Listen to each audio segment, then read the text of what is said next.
Welcome back, everyone. Derch here, and holy crap, we had a lot going on today in the Borderlands world. We got another hotfix this week. They've been hitting a lot of Thursdays, and we also had a couch co-op stream. So a lot of information today. So let's dig into it. First thing, there's a lot of nerfs, but there's twice as many buffs, and there's a lot of people focusing on the nerfs because I think human nature lets us lead to the negativity.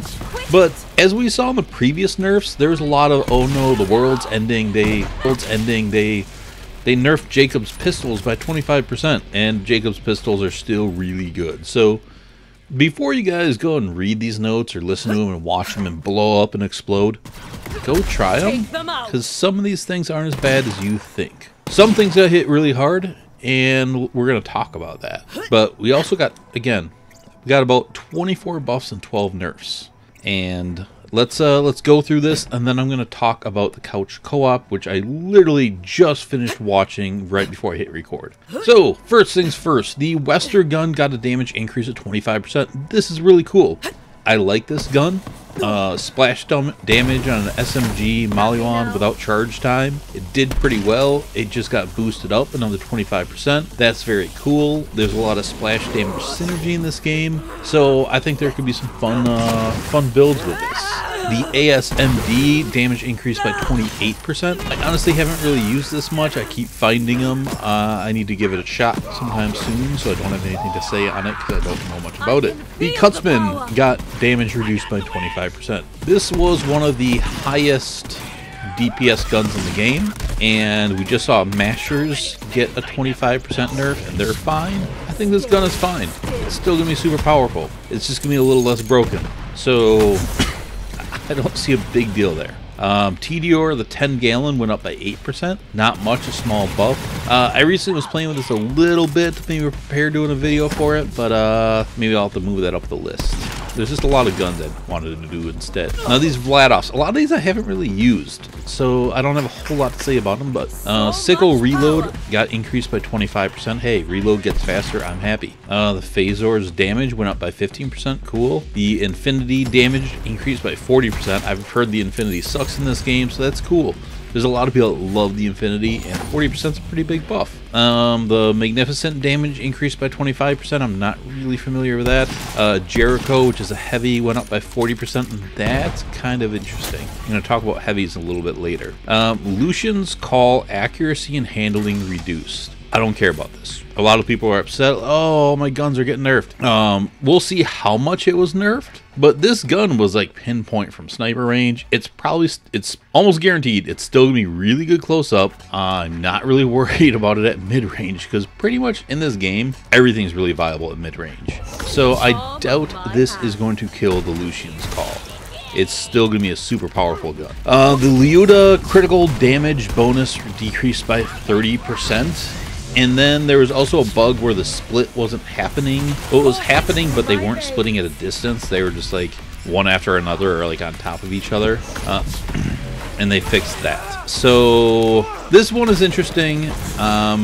I haven't used it yet, but there are people that have loaded up the game and they can still melt Grave Ward in seconds with it. They said this is not a big deal. It's a super broken gun right now. It's probably the most powerful gun in the game. This is probably a good move, so it's fine.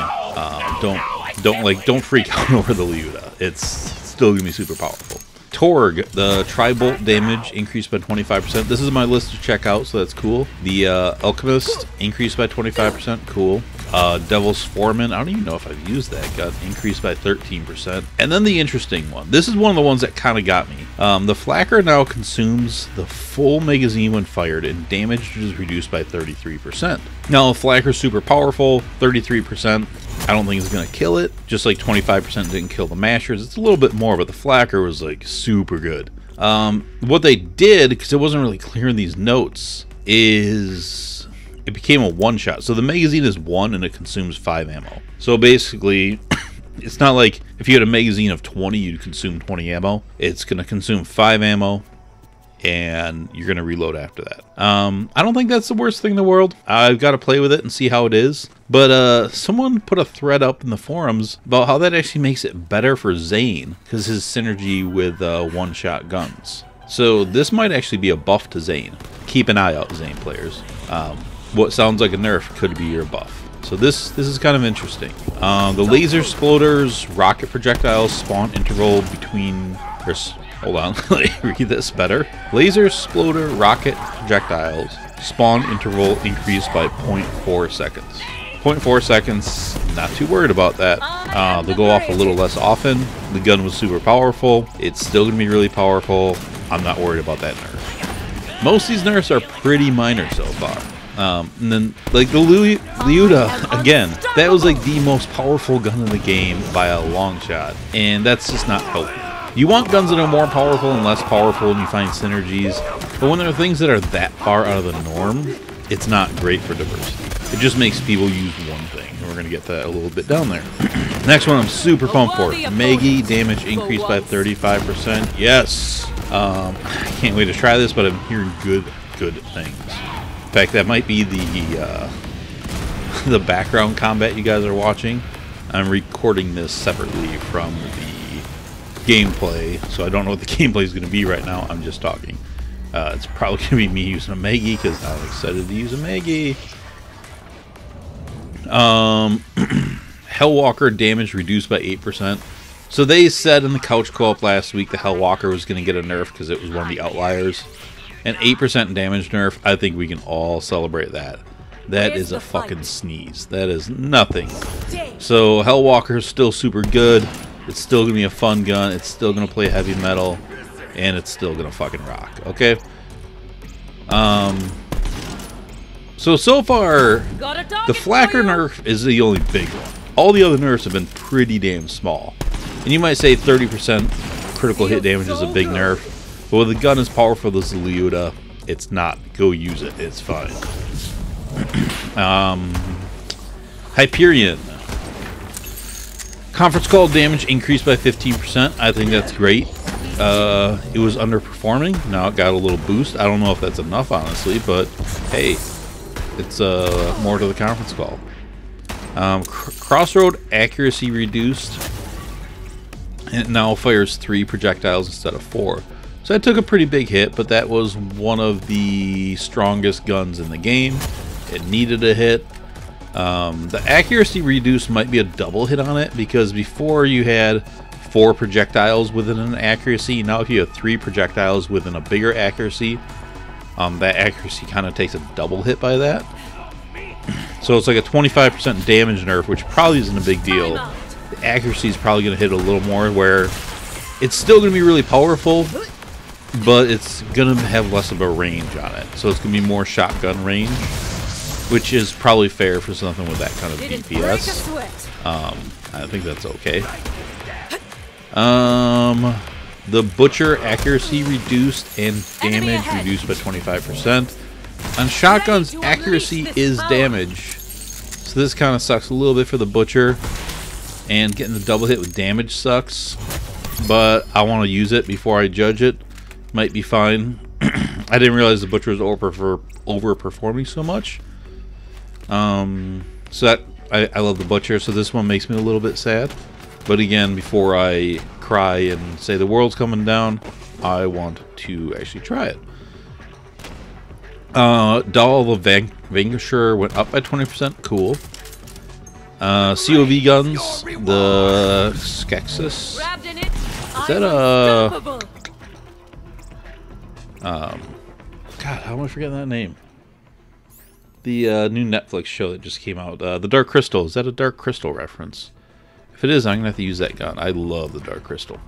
Grew up with it, and it's beautiful. You guys should watch it if you haven't. The original and the new ones.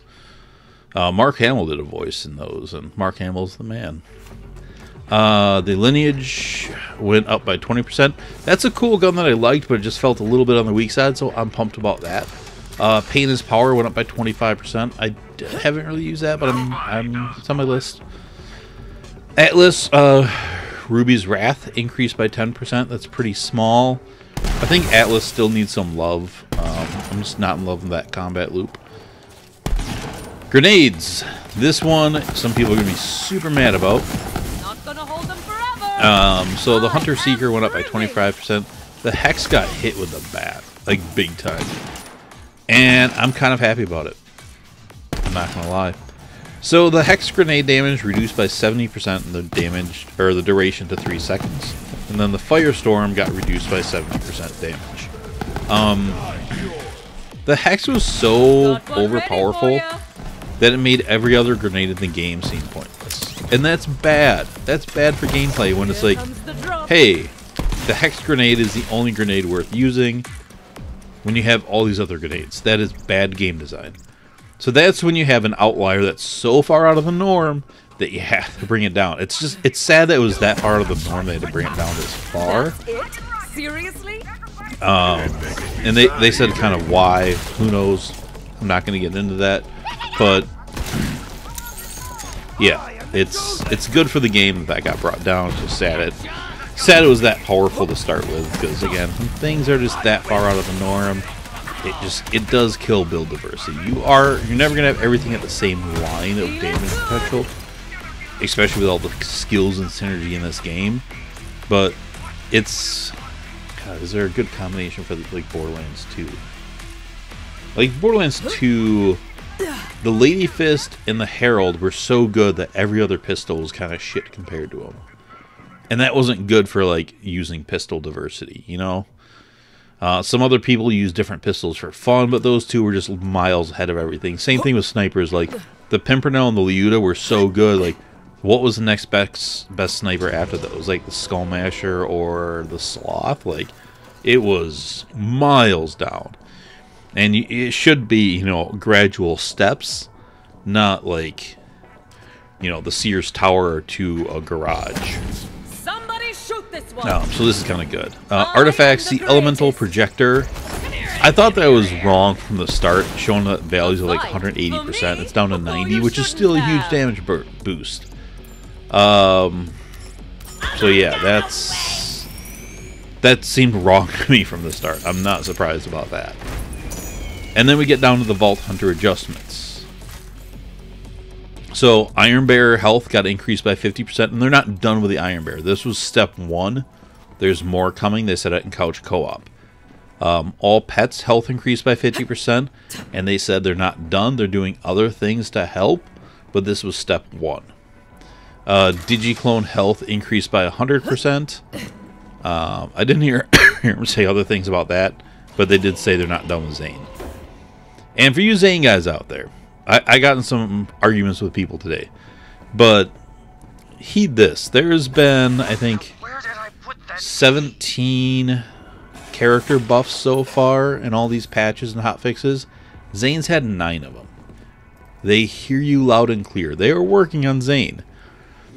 And I think some of the things they are doing requires patches, but it also requires planning. So you guys might be saying, like, God, why did it take so long just to increase Iron Bear, Pet, and Digiclone's health by 50 and 100%? That's easy.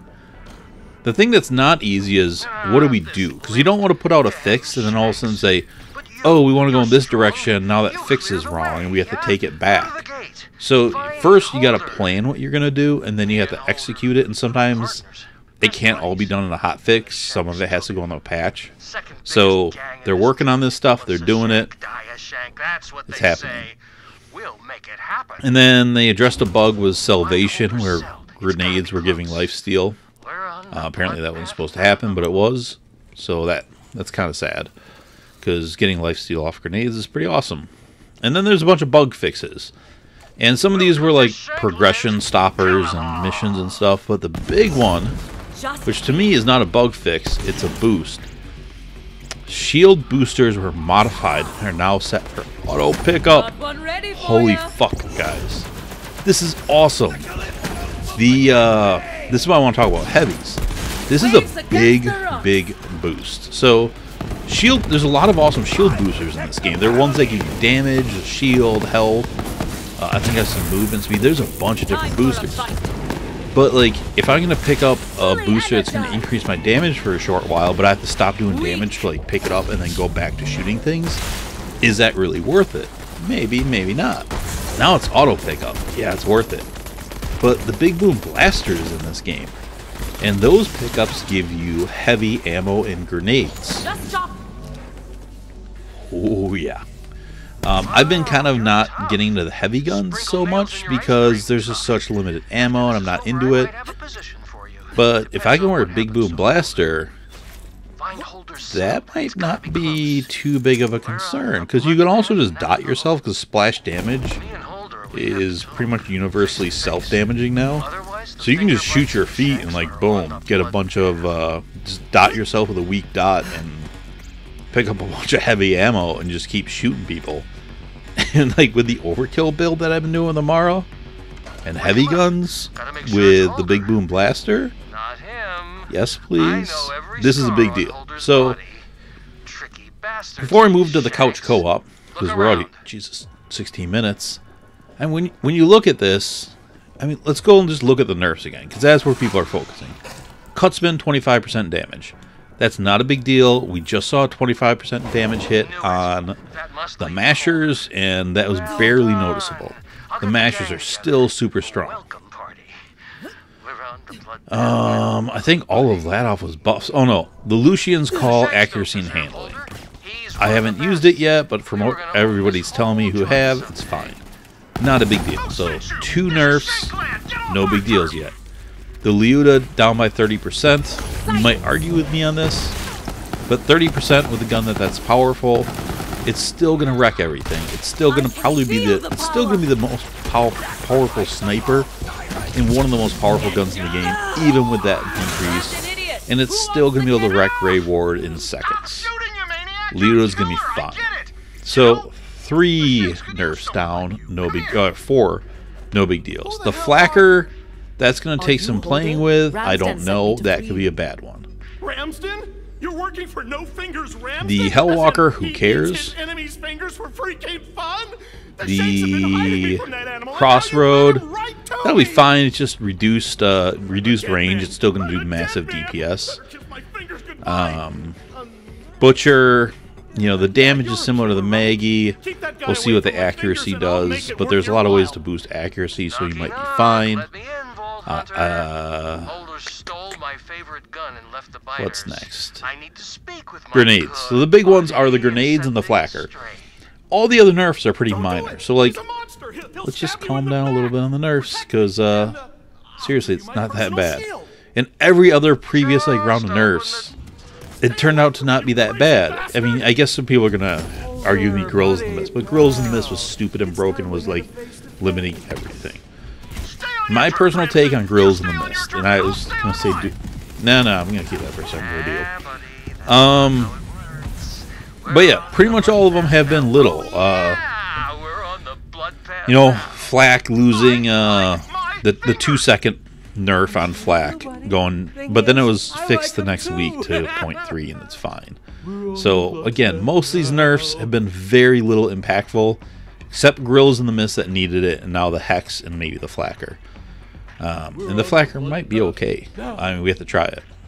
So on the couch co-op, they were talking about the patch some more, and they were talking about nerfs and buffs and all this, and they did say that this is going to be the biggest hotfix for quite a long time. They don't see anything being this big in the near future. And they also said that they now have taken care of pretty much all the outliers that need to be nerfed. So they said we're pretty much done with nerfs. We'll have to wait and see. But it looks like they've dealt with all the big ones. I'm kind of surprised a few guns escaped. Like the Rowan's Call kind of made it through all this. I expected that to get hit at some point. So there are some super powerful guns that it's like, alright, maybe that's the baseline of like, this power level's good. Anything above that's kind of out. So you can kind of judge by some of those guns that we think were up there but didn't get hit with the bat. And that might be kind of like the level they're comfortable with right now. And that might change. They did say like they might have to readjust some other things in the future, but for now they think they've kind of got the big ones.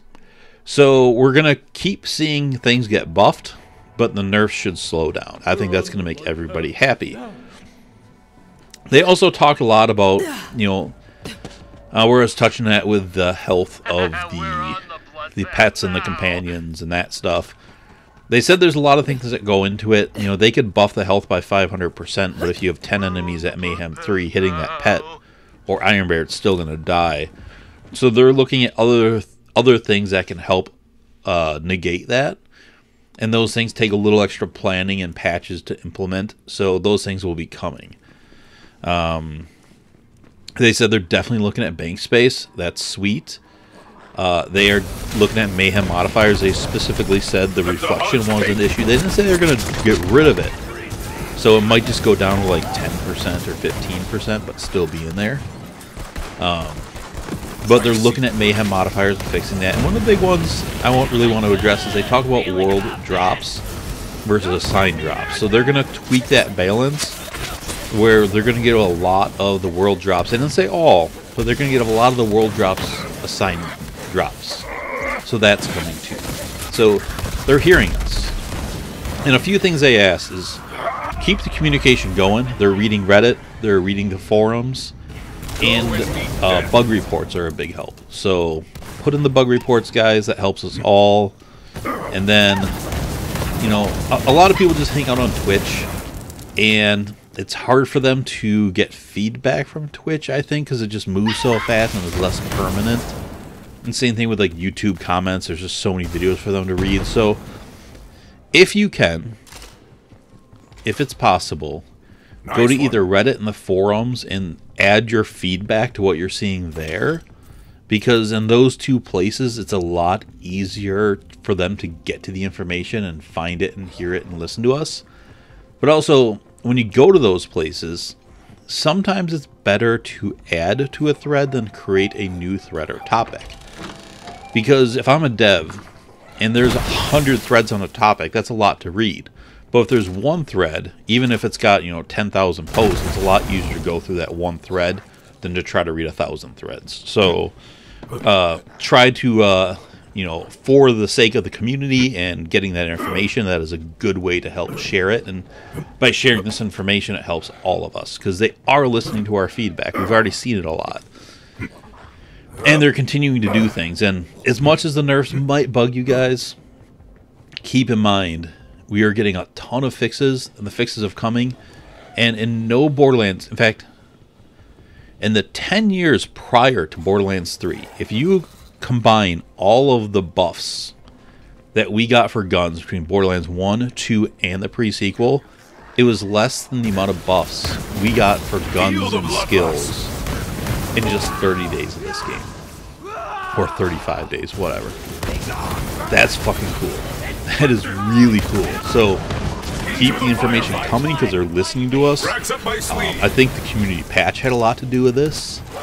From my own egotistical standpoint, I would like to say the good, the bad, and the ugly had a little bit to do with this, but I doubt it. But they're listening and they're adjusting more than ever.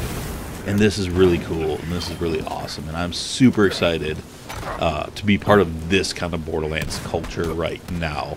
As frustrating as those nerfs can be, just like take a step back, because they're not as bad as you think. Anyways, thanks for watching. I appreciate it as always, and I will talk to you all later.